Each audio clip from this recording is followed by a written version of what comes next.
Jesús María, no José María, ¿verdad? Bien aclarado. Jesús María Tito Plaza, colega, abogado, periodista, docente, militante peronista, fue funcionario provincial y municipal, estuvo a cargo del Teatro Argentino. Fui secretario general. Padeció el exilio, tiene un hermano desaparecido, Bocha, y fue declarado ciudadano ilustre de la ciudad de La Plata por el Consejo Deliberante, hace unos años ya. Mientras hacemos la presentación, le vamos a ceder luego la palabra a Manuel Fasano, que es el que tiene a cargo las efemérides, porque va a hacer algunas reflexiones sobre unas efemérides vinculadas con el peronismo. Si como periodista y como peronista querés hacerle algún aporte o alguna acotación, estás en todo tu libertad. A medida que avancemos. Bueno, primero, buenas tardes. ¿Cómo estás? Un gustazo. Bueno, sí, hemos hablado de por qué, desde el Día del Padre hasta por qué sí Güemes, por qué sí Belgrano y varias cosas más. Y hay varias efemérides que tienen que ver también con hechos y fechas que tuvieron que ver con el peronismo. Por ejemplo, no podemos dejar de mencionar que un 16 de junio, pero de 1955, aviones de la Marina bombardean Plaza de Mayo. Se calcula que fueron 370 las personas que fallecieron. Y el objetivo de ese bombardeo era muy claro, matar a Perón.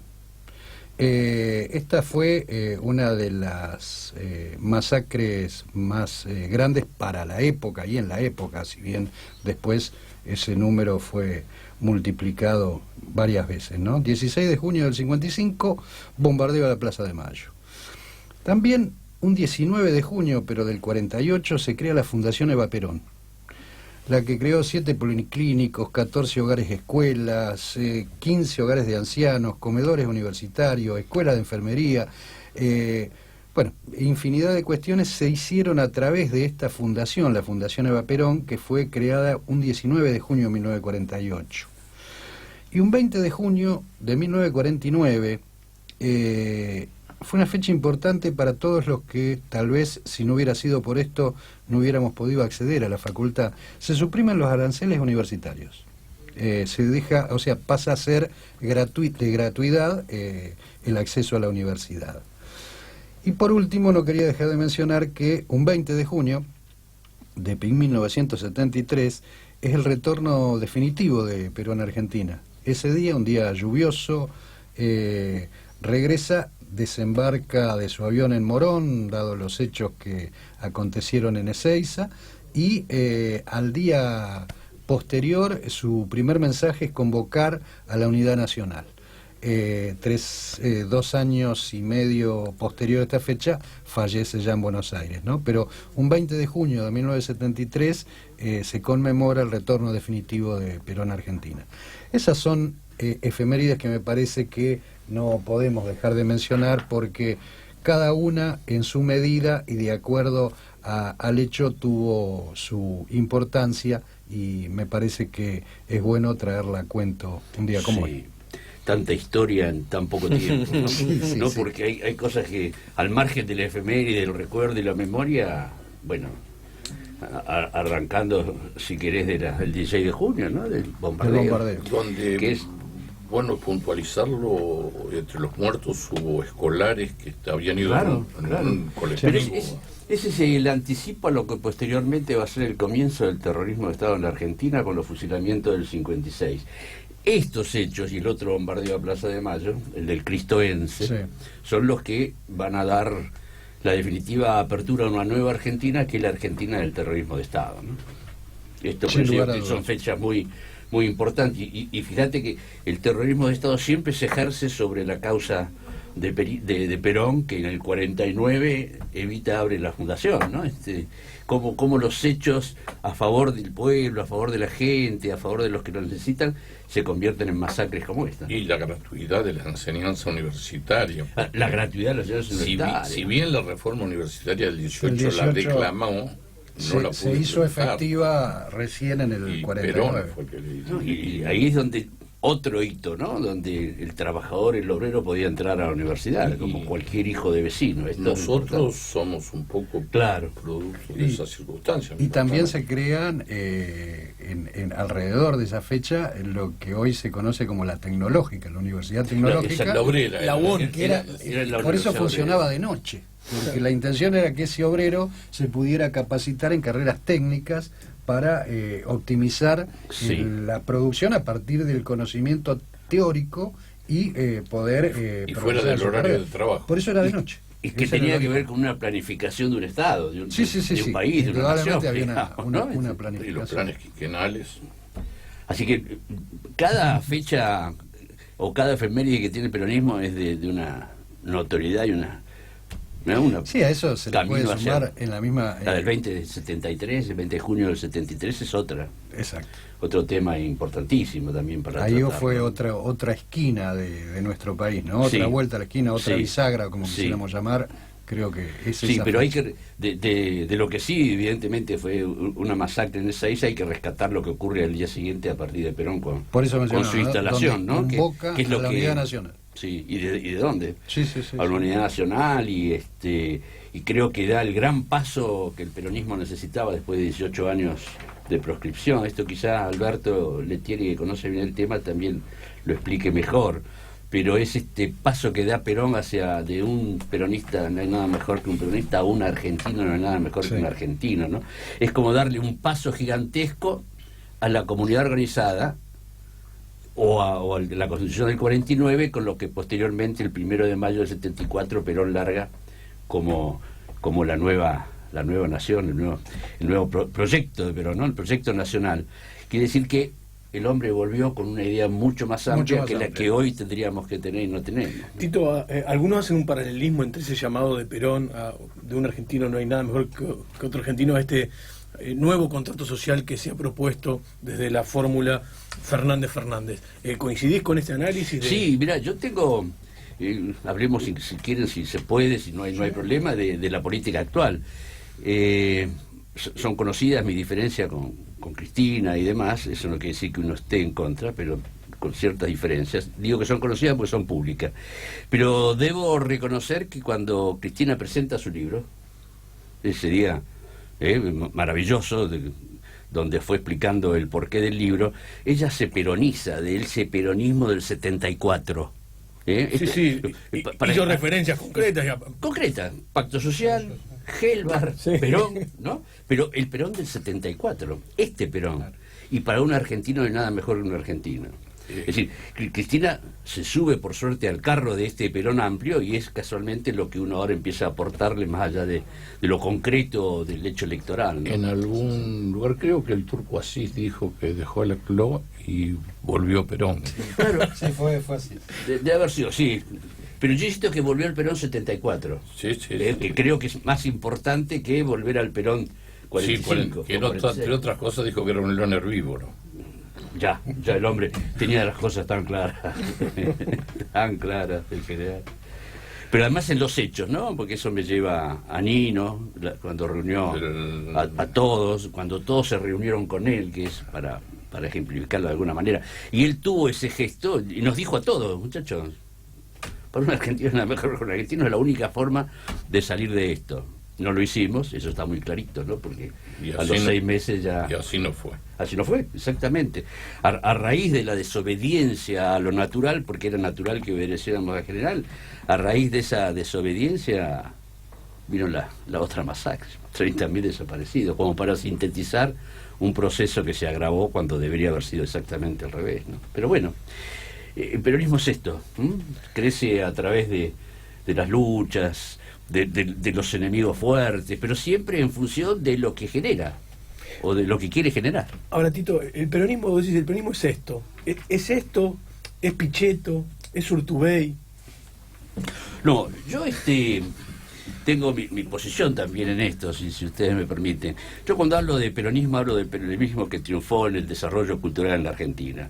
Cuando a partir del 17 de octubre se instaló una Argentina nueva, esto para mí está claro, se deja la Argentina del conservadurismo y la oligarquía terrateniente, la de Patrón Costa y todo la del el fraude patriótico, y se entra en una Argentina que es la que hace Perón, sin ninguna duda, la creación de derechos, pero además de eso genera el hecho cultural de incorporar al peronismo dentro de la identidad argentina.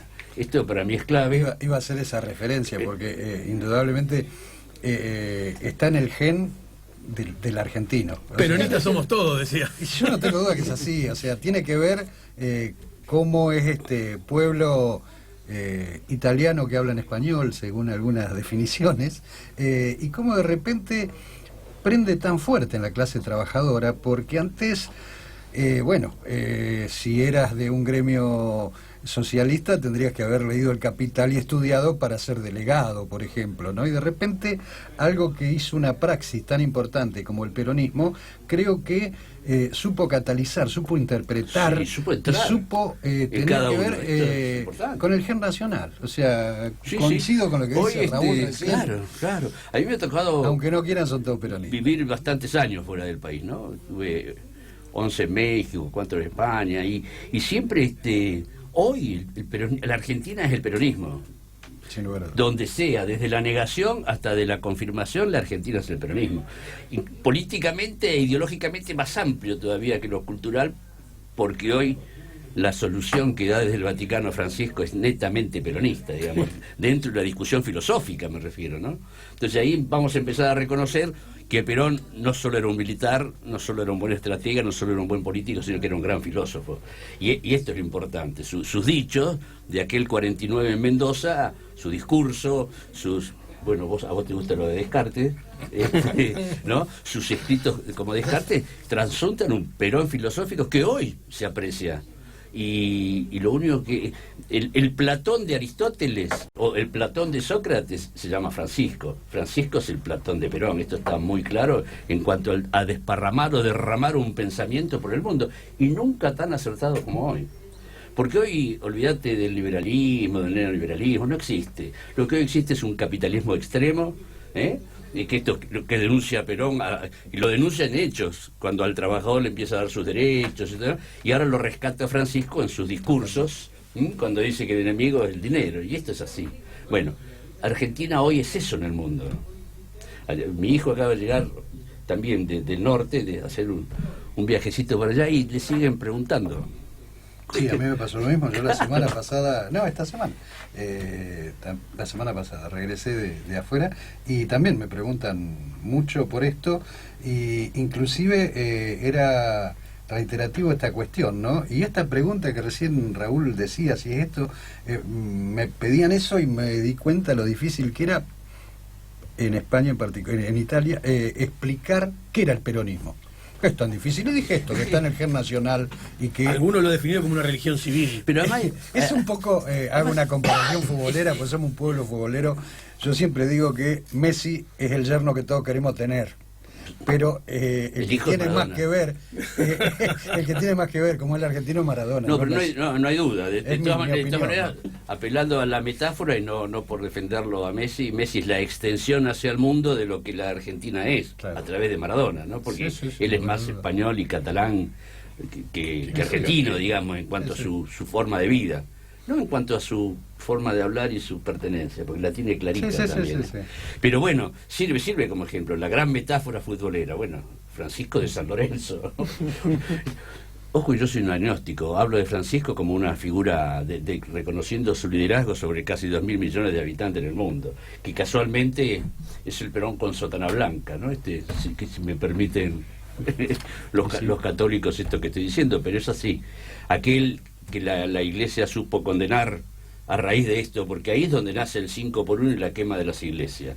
Que se habló de la quema de las iglesias, pero no se habló del bombardeo, ¿no? Esto hay que empezar otra vez a petarlo aunque tenga pus para que... ¿Fue una resistencia o fue una contestación a lo anterior? A lo anterior, cuando tiene su confrontación con la iglesia. Y si no se lo contextualiza, claro, se lo malinterpreta y se lo puede barbarizar. Claro. El peronismo cuando ingresa a la vida de la nación, ingresa derrotando una corporación que es la corporación del campo. A eso sí les gana, ¿no? A lo que es la oligarquía les gana.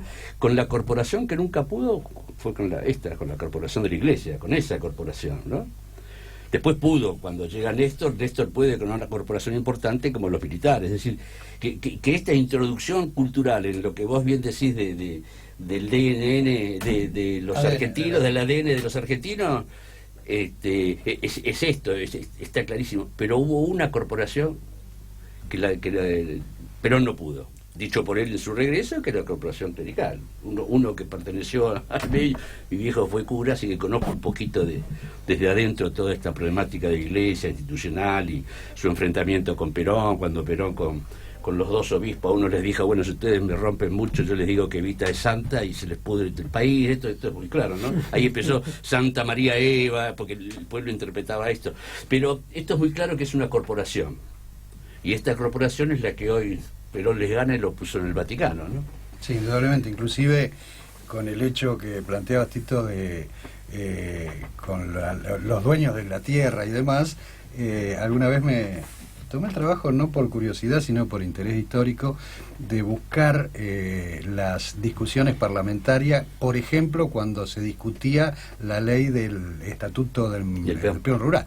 Y he leído, y no todos conservadores, había varios radicales que iban en la misma dirección, San Martino, donde se oponían porque decía que el estatuto del peón rural atentaba contra la propiedad privada, porque yo adentro de mi campo hago lo que quiero. Claro. Eso lo decían legisladores nacionales en el 48. Sí. Pero además con un alto contenido racista, ¿no? Porque los dueños de los campos decían que Patrón Costa fue, bueno, sí, uno de los destacados, lo que no voy a soportar que ahora me miren de frente, ¿no? Esto creo que fue una frase que trascendió. Bueno, eso marca lo que venimos hablando, que el peronismo hace un país nuevo. Él era el candidato a presidente cuando el golpe de Estado del 4 de junio del 43, Robustiano Patrón Costa. Patrón Costa, claro. Bueno, y recordemos que 60 y pico de años después, el peronismo vuelve a poner en agenda las reformas de la ley de trabajo rural, de modificación de de la ley de casas de trabajadoras de casas particulares, que eran una vieja herencia de aquellos sistemas liberales en materia de relaciones laborales. Digo, no es casual que sea el peronismo el que vuelve a tener a la agenda nacional esos temas. Porque ya está instalado. Tenemos a Alberto Letier